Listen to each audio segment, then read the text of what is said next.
going to be about the upcoming full moon in Libra that will be peaking April 6th, I believe, which is on a Thursday.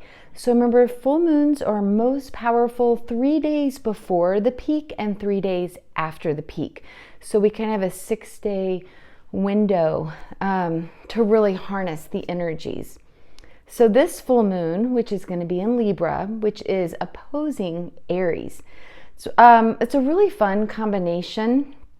Libra is all about finding balance, harmony, and specifically in relationships.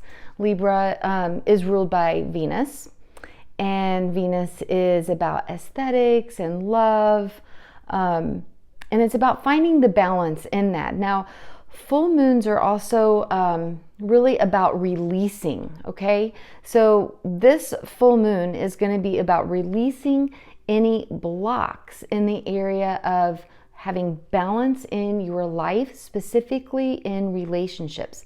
And it's opposing Aries.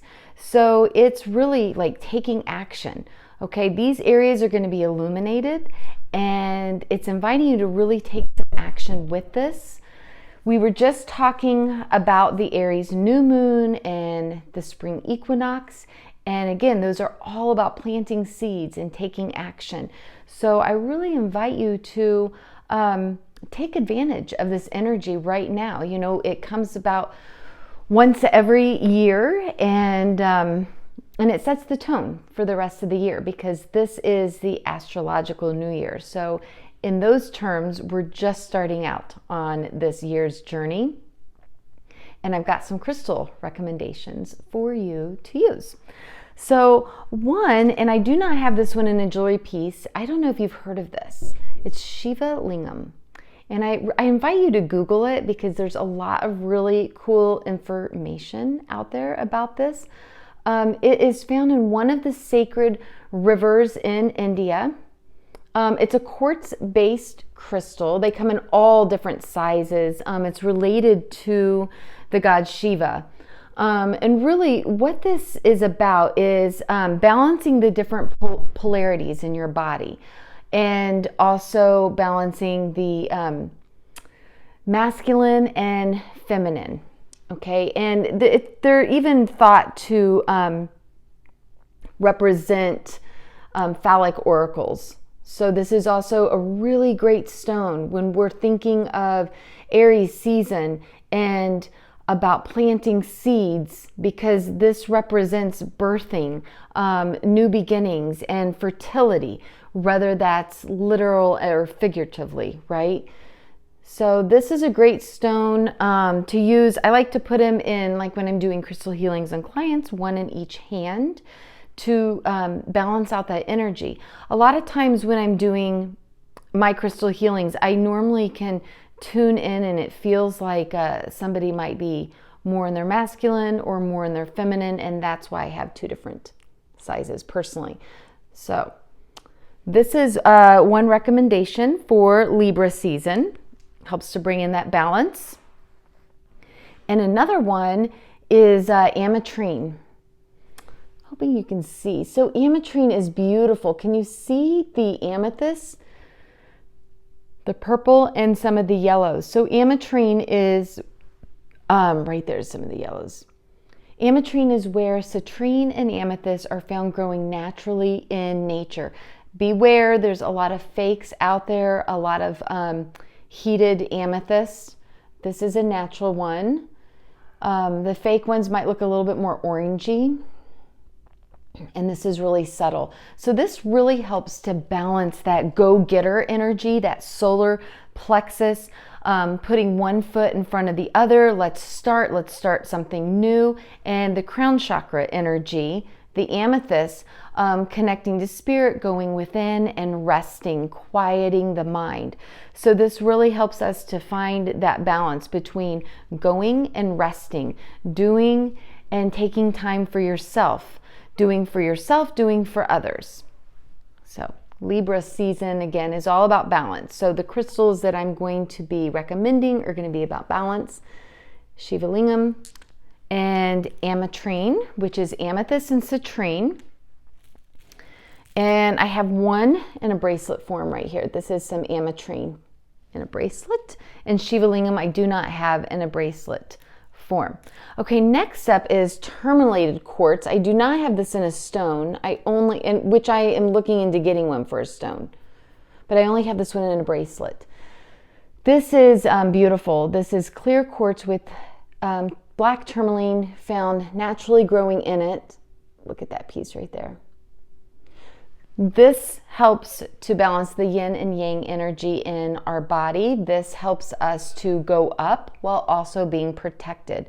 It has clear quartz in it, which helps to amplify our intentions. And it has black tourmaline in it, which keeps us grounded in the moment and protected. So balancing that yin and yang energy, the healing properties of black tourmaline and clear quartz is my third recommendation. Fourth is gorgeous labradorite. Oh, this is just such high quality, beautiful labradorite. Look how reflective it is.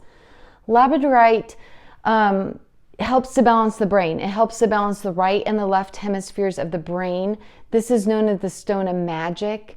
It is very spiritually protective stone. Great for meditation and for just having new insights.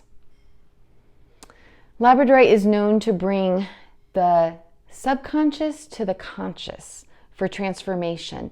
So it's when you're doing a lot of spiritual work, it's hard to work on stuff that you don't see, and that you don't know. And this helps to balance out your conscious knowing and your subconscious unknowing, and it helps to bring that into balance for magical transformations.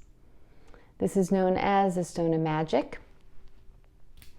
And here's a piece of labradorite. Placing that anywhere, like on your crown chakra, your third eye, it's fabulous as well.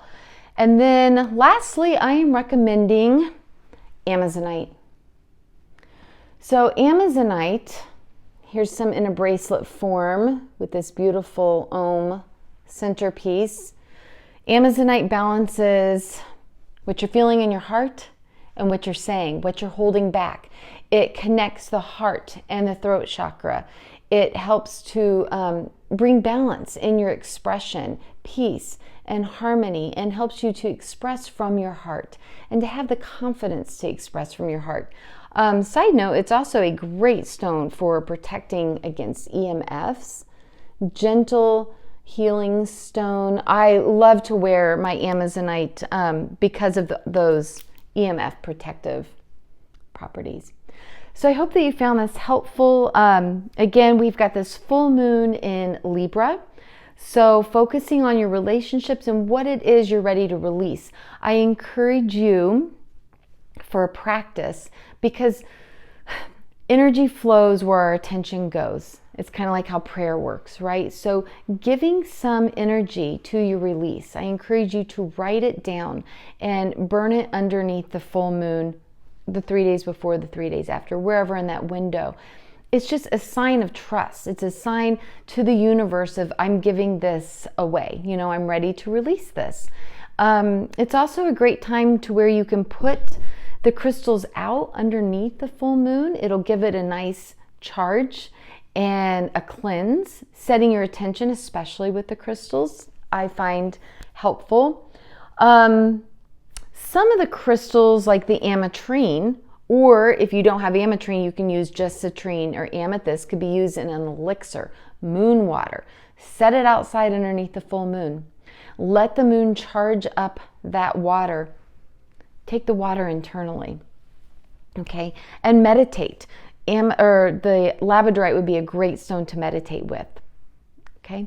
A great chant, and you can look this up on Spotify, is Om Gum Ganapataye Namaha. I will put a link to that below. That chant is the chant for removing obstacles, and that is part of the release process. We release to remove the obstacles so that we can keep moving forward and find that balance and harmony in our life and in relationships. Okay, so happy new moon in Libra, and until next time, namaste.